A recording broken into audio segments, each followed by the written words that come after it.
अस्सलामुअलैकुम दोस्तों, Urdu tutorial channel में आपको खुश आमदीद। इस चैनल में आपको कंप्यूटर, इंटरनेट और मोबाइल से मुतल्लिका वीडियोस देखने को मिलेंगी जो कि उर्दू ज़बान में होती हैं और बिल्कुल फ्री होती हैं। तो दोस्तों, अगर आपने अभी तक मेरे चैनल को सब्सक्राइब नहीं किया तो प्लीज़ इस सुर्ख बटन पर क्लिक करके इसको सब्सक्राइब कर लें ताकि मेरी नए आने वाली वीडियोस आप तक डेली पहुंचती रहें। ये बटन आपको वीडियो के नीचे भी मिल जाएगा। इस वीडियो में मैं आप लोगों को बताऊंगा कि विंडोज़ 7 में किसी फोल्डर या फाइल को कैसे डिलीट करते हैं जो कि ना हो रहा हो। ये फोल्डर या फाइल ऐसी होती है कि ना तो ये डिलीट होती है और ना ही मूव होती है और ना ही इसको रीनेम किया जा सकता है। यूं ही इसको डिलीट करने की कोशिश करो तो एरर आ जाता है कि ये फाइल या फोल्डर डिलीट नहीं हो सकता। और फिर आप सोचते हैं कि जब नई विंडो इंस्टॉल करेंगे तब ये खुद ही चला जाएगा, लेकिन इस फोल्डर को कमांड प्रॉम्प्ट के ज़रिए कुछ कमांड्स इंटर करके डिलीट किया जा सकता है। तो चलें जी, सीख लेते हैं कि डिलीट ना होने वाले फोल्डर या फाइल को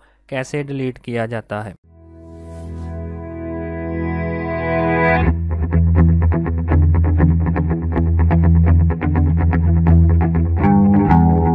तो इसके लिए मैं सबसे पहले आपको एक फ़ोल्डर दिखा दूं जो कि डिलीट नहीं हो रहा। ये देखें जी, ये मेरे डेस्कटॉप पर एक फ़ोल्डर फिंगर गेस्चर के नाम से पड़ा हुआ है। अगर मैं इसको डिलीट करने की कोशिश करूं और फिर इसको यस करूं तो ये देखें जी, ये एक एरर आ गया है कि ये फ़ोल्डर डिलीट नहीं हो सकता। अगर फिर मैं दोबारा यानी कि ट्राई अगेन पर क्लिक करूं तो बार बार यही मैसेज आ रहा है। और अगर इसको मैं रीनेम करने की कोशिश करूं तो ये रीनेम भी नहीं हो रहा, यानी कि एरर दे रहा है। और इसी तरह ये मूव भी नहीं हो रहा। तो चलें जी, इसको कमांड प्रॉम्प्ट के ज़रिए डिलीट करने की कोशिश करते हैं। सबसे पहले स्टार्ट पर क्लिक करें और फिर इधर सर्च बार में आप CMD लिख कर इंटर प्रेस कर दें। तो ये देखें जी, कमांड प्रॉम्प्ट हमारे सामने आ चुकी है। तो इधर हम कुछ कमांड्स का इस्तेमाल करते हुए इसको डिलीट करने की कोशिश करेंगे। तो सबसे पहले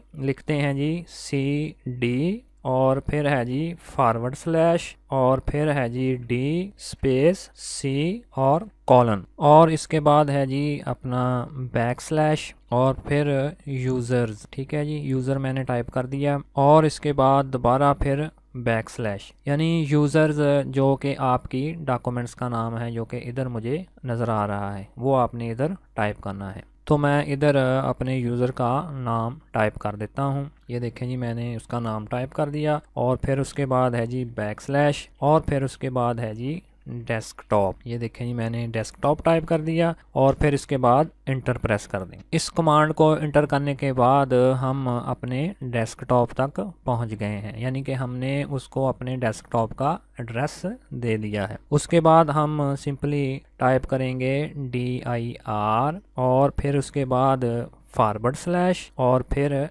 X टाइप करके इंटर प्रेस कर देंगे। तो इससे हमारे डेस्कटॉप पर मौजूद तमाम फाइलों की डायरेक्टरी सामने आ जाएगी। तो इधर अगर आप गौर करें तो फिंगर गेस्चर के फोल्डर का नाम भी इधर आ रहा है। तो आपने सिंपली जो इधर पीछे लिखा हुआ है फिंगर 1, इसको आपने कॉपी करके इसके आगे पेस्ट कर देना है। तो इसके बाद पहले हम एक और कमांड लिखेंगे जी RMDIR।